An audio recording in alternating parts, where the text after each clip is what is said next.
Hello everyone, welcome back to my channel Pooja commerce classes. कैसे हैं आप सभी? आई होप आप अच्छे होंगे। लास्ट वीडियो में हमने अपना कवर किया था प्रोपेंसिटी टू कंज्यूम एंड आज हम पढ़ेंगे प्रोपेंसिटी टू सेव क्या होता है।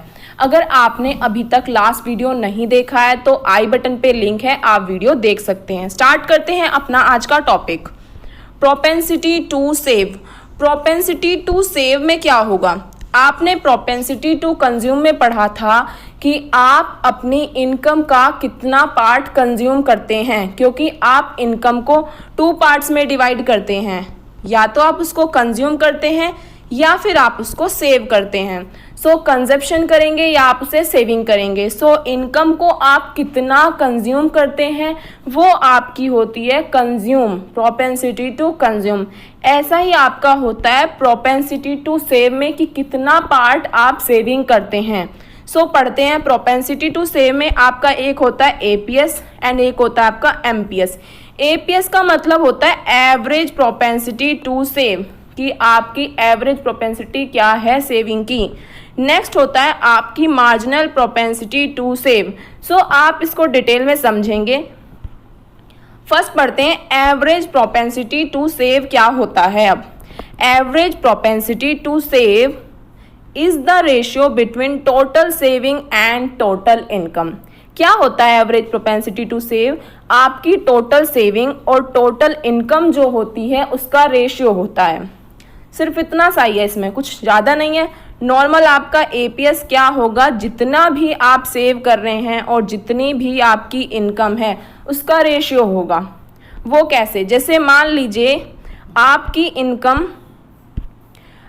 इनकम है 50,000 एंड आप उसमें से सिर्फ 5,000 ही सेव कर रहे हैं।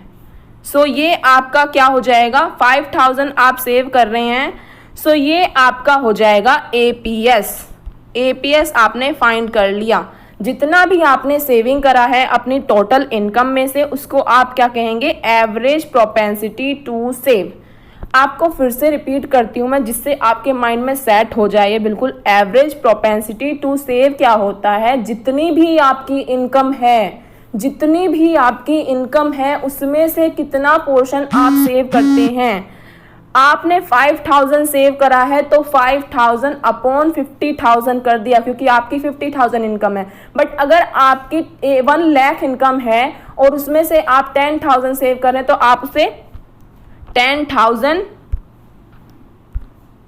10,000 अपॉन 1 लाख भी लिखेंगे, क्योंकि वो आपकी इनकम पे डिपेंड करता है कि आप कितना कमा रहे हैं। सो यहाँ पे आपको ये समझ में आएगा एवरेज प्रोपेंसिटी टू सेव क्या होता है।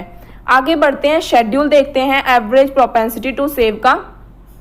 फर्स्टली आपको ये याद रखना है कि आप इनकम को वाई से डिनोट करते हैं। आपको याद रखना है वाई से आप इनकम बताते हैं और आई से आप इन्वेस्टमेंट को बताते हैं। ये नहीं है कि आप आई को इन्वेस्टमेंट ना बोल के इनकम मत बोलना कभी भी। वाई इनकम होती है। हम जब भी इनकम के बारे में पढ़ेंगे तो वाई जहां भी मिलेगा वो आपका इनकम होता है।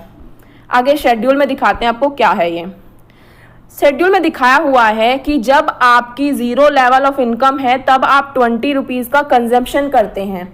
अब भाई आपकी इनकम तो है नहीं, पर कंजम्पशन तो करना पड़ेगा, क्योंकि जीना है तो आपको खाना पीना और कपड़े वगैरह ये तो चाहिए ही।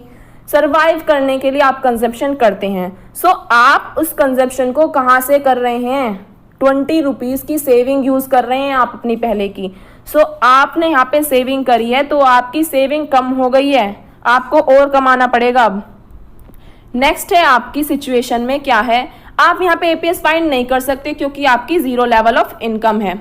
नेक्स्ट आता है आपकी इनकम 50 है एंड आपका कंजम्पशन जो है वो 60 है। तो आप कितने रुपए की सेविंग यूज़ कर रहे हैं अपनी? अभी भी आप 10 रुपीज़ की सेविंग यूज़ कर रहे हैं अपनी पहले की, क्योंकि आपकी इनकम जो है वो कम है और आपके खर्चे बहुत ज़्यादा हैं। शौक तो ज़्यादा हैं, इनकम बेशक कम है हमारी। सो अब यहाँ पे आप क्या करेंगे? सेविंग कितनी है आपकी यूज़ कर रहे हैं? 10 रुपीज़ यूज़ कर रहे हैं एंड आपकी इनकम कितनी है? टोटल 50 रुपीज़ है। तो आप इसको डिवाइड कर देंगे तो देन आपका आ जाएगा 0.2 नेगेटिव आएगा, क्योंकि आपका ये नेगेटिव में दिया हुआ है ऑलरेडी, क्योंकि सेविंग जो आपकी है वो नेगेटिव है। नेक्स्ट सिचुएशन आती है आपकी कि आप ₹100 कमा रहे हैं, आपकी इनकम जो है वो भी ₹100 है एंड आपका कंजम्पशन भी 100 है। जब आप जितना कमाएंगे, मान लीजिए आपने ₹100 कमाया है और ₹100 ही आपने खर्च कर दिया है, सो आपकी सेविंग तो होगी ही नहीं। तो उस टाइम पे आपकी सेविंग नहीं होगी तो आपका एपीएस जो होगा वो भी आपका 0 ही होगा। नेक्स्ट सिचुएशन आती है आपकी इनकम 150 है एंड आपका कंजम्पशन 140 है। अब आप क्या कर रहे हैं, सेविंग का पार्ट बन चुका है आपका, आप अपनी इनकम में से सेविंग कर रहे हैं, आपके खर्चे जो हैं वो आपकी इनकम के अकॉर्डिंग पूरे हो पा रहे हैं, आपको सेविंग की ज़रूरत नहीं पड़ रही है यूज़ करने की, आप सेविंग कर रहे हैं।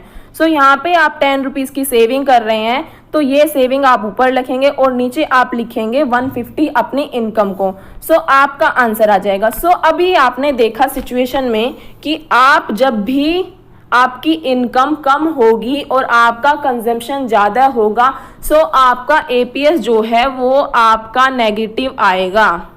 क्या आएगा? आपका नेगेटिव आएगा एपीएस। जब आपकी इनकम आपके कंजम्पशन के इक्वल होगी तो आपका एपीएस जो है वो आपका 0 होगा, क्योंकि आप यहाँ पे सेविंग कर ही नहीं रहे हैं, ना ही आप सेविंग को यूज़ कर रहे हैं, ना ही आप यहाँ पे सेविंग कर रहे हैं। नेक्स्ट सिचुएशन आएगी आपकी, जब आपकी इनकम आपके कंजम्पशन से ग्रेटर होगी तो आपका एपीएस जो है वो पॉजिटिव होगा और 1 से कम ही होगा, 1 से कम होगा बट पॉजिटिव होगा। और आपका एपीएस आपका कभी भी इक्वल नहीं होता है, क्योंकि आपकी सेविंग आपकी इनकम से ज़्यादा नहीं हो सकती। अगर आप ₹100 कमाते हैं तो आप उसके अंडर ही उसको सेव करेंगे, उससे ज़्यादा सेविंग नहीं कर पाएंगे। सो आपका एपीएस कभी भी 1 नहीं होता है। सो आई थिंक आपको क्लियर हुआ होगा एपीएस क्या है आपका यहाँ पे। और इसका डायग्राम भी देख लेते हैं।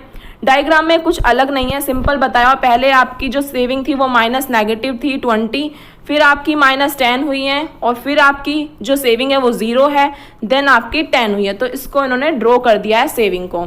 सो आई थिंक आपको एपीएस बिल्कुल क्लियर होगा। फिर से मैं आपको बताती हूँ, एपीएस होता है आपकी जितनी भी सेविंग होती है पूरी इनकम में से, उसका रेशियो होता है आपका एपीएस। नेक्स्ट आते हैं मार्जिनल प्रोपेंसिटी टू सेव क्या होता है। मार्जिनल प्रोपेंसिटी टू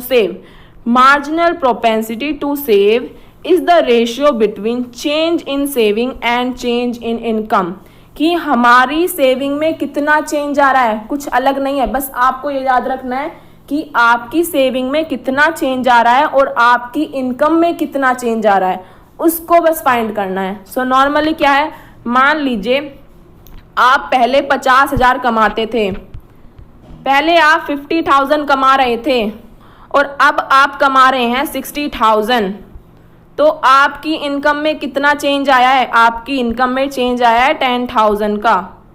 सेव कर रहे थे 5,000 एंड अब आप सेव कर पा रहे हैं 10,000, तो आपकी सेविंग में कितना चेंज आया है? 5,000 का चेंज आपकी सेविंग में आया है। सो यही आपको मार्जिनल प्रोपेंसिटी टू सेव में बताया है कि कितना आप सेव कर रहे हैं, अपनी कितनी आपकी इनकम है उसमें जो चेंज आ रहा है, मतलब कि कितनी सेविंग है आपकी, जो आपके चेंजेस आ रहे हैं सेविंग में। पहले कितना सेव कर रहे थे और अब कितना सेव कर रहे हैं, उसमें चेंजेस क्या आए हैं, और कितना आपकी इनकम में चेंज आया, पहले आपकी क्या इनकम थी एंड अब आपकी क्या इनकम है। सो चेंज का साइन आप देख लीजिए, ये आपका चेंज का साइन होता है, तो यहाँ पे मैंने लिखा है चेंज इन सेविंग। ये आपका चेंज का साइन होता है, यहाँ पे लिखा है change in income. So MPS आपका क्या हुआ? एमपीएस आपका आएगा change in saving upon change in income. So I think आपको यहाँ पे क्लियर हुआ होगा। फिर से दोबारा बताती हूँ, जितना भी आपकी सेविंग में चेंज आता है और जितना भी आपकी इनकम में चेंज आता है उसका रेशियो होता है आपका मार्जिनल प्रोपेंसिटी टू सेव। सो इसको भी डायग्राम से देखते हैं और शेड्यूल से देखते हैं। देखिए इसका शेड्यूल, नॉर्मली 0 लेवल इनकम है आपकी तो आपका कंजम्पशन होगा और आप सेविंग को ही यूज़ करेंगे। सेम पीछे वाला ही है, बस थोड़ा बहुत चेंज है इसमें। तो आपका एमपीएस फाइंड नहीं होगा, इसको डैश कर दीजिए। नेक्स्ट आते हैं, आपकी इनकम अब 50 हो गई है एंड आपका कंजम्पशन 60 हो गया है। आपकी इनकम 50 हुई है एंड आपका कंजम्पशन 60 हुआ है, देन आपकी इनकम में कितना चेंज आया, 50 रुपीज़ का चेंज आया, तो आपने यहाँ नोट करा है। आपकी सेविंग में कितना चेंज आया है, सेविंग में आपकी चेंज आया है 10 रुपीज़ का। पहले आप 20 रुपीज़ यूज़ कर रहे थे एंड अब आप 10 रुपीज़ यूज़ कर रहे हैं, पहले के तो 10 रुपीज़ बचा रहे हैं अपने, तो 10 रुपीज़ का चेंज आया है, तो आपने यहाँ नोट कर दिया है। नेक्स्ट आता है, आपकी इनकम अब 100 हो चुकी है एंड पहले आपकी 50 थी, अब कितना चेंज आया, आपका 50 का चेंज आया है। नेक्स्ट आपके कंजम्पशन में भी चेंज आया है और आपकी सेविंग में भी चेंज आया है। सेविंग में कितना चेंज आया, सेविंग में 10 रुपीज़ का ही चेंज आया है अभी भी। आपकी इनकम 150 हुई है यहाँ पे और आपकी जो चेंज है इनकम का वो 50 ही है अभी भी। तो आपका जो इनकम का चेंज है वो 50 है एंड आपका सेविंग का चेंज जो है वो 10 रुपीज़ है। सो यहाँ पे 10 लिखा है। सो एमपीएस फाइंड करने के लिए आपने क्या किया है, जो भी आपका सेविंग में चेंज आया और अपॉन में जो भी आपकी इनकम में चेंज आया उसको नोट किया है एंड उसको एमपीएस को फाइंड करा है। तो आपका एमपीएस आ रहा है 0.2। सो आपको यहाँ पे क्लियर हुआ होगा। एमपीएस फाइंड करने के लिए आप क्या करेंगे, जितना भी आपकी सेविंग में चेंज आएगा और जितना भी आपकी इनकम में चेंज आएगा उसको नोट करेंगे। सो एमपीएस भी आपका 1 से ज़्यादा नहीं होता है। सो आई थिंक आपको यहाँ पे समझ में आया होगा। अब इस डायग्राम को देखिए आप, इसमें ग्राफ के थ्रू ये दिखाया हुआ है कि -20 आपकी पहले सेविंग थी, फिर आपकी -10 हुई है, फिर आपकी 0 हुई है एंड देन आपकी 10 हुई है। तो ये सेविंग का डायग्राम बिल्कुल पीछे वाले है, जैसे आपका एपीएस का था सेम वही है, बस आपको इसमें एपीएस की जगह एमपीएस डालना है। इनकम साइड आपकी होती है एक्स एक्सिस और सेविंग साइड होती है आपकी Y axis. So I think आपको एमपीएस एंड एपीएस क्लियर हुआ होगा। सो अगर आपको कोई भी डाउट है तो आप मुझसे पूछ सकते हैं। मैं फिर से आपको एक बार दोबारा बताती हूँ, एमपीएस एंड एपीएस क्या होता है। नॉर्मली एपीएस क्या होता है, जितना भी आप सेव करते हैं अपनी टोटल इनकम में से वो आपका एपीएस होता है। एंड एमपीएस क्या होता है, जितना भी आपकी सेविंग में चेंज आता है अपॉन जितना भी आपकी इनकम में चेंज आता है उसे हम एमपीएस बोलते हैं। सो फ्रेंड्स, आज के लिए यहीं पे फिनिश करते हैं।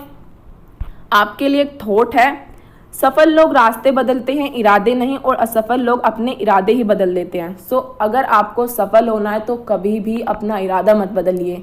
अगर आपको असफल होना है तो आप इरादा बदल सकते हैं। आपका जो भी टारगेट है उसको अचीव करिए, उसके लिए मेहनत करिए। ये नहीं है कि अगर आपसे नहीं होगा पहले से पहले आप ये कह देंगे हाँ हमसे नहीं होगा, हम नहीं कर सकते, वो मत करिए। Thank you so much. अगर आपने अभी तक हमारे चैनल को सब्सक्राइब नहीं किया है तो प्लीज़ जाके चैनल को सब्सक्राइब करें, लाइक करें, शेयर करें एंड कमेंट करें एंड बेल आइकन को प्रेस करना बिल्कुल ना भूलें, जिससे कि मेरी सभी वीडियो आप तक पहुंच सकें। Thank you so much.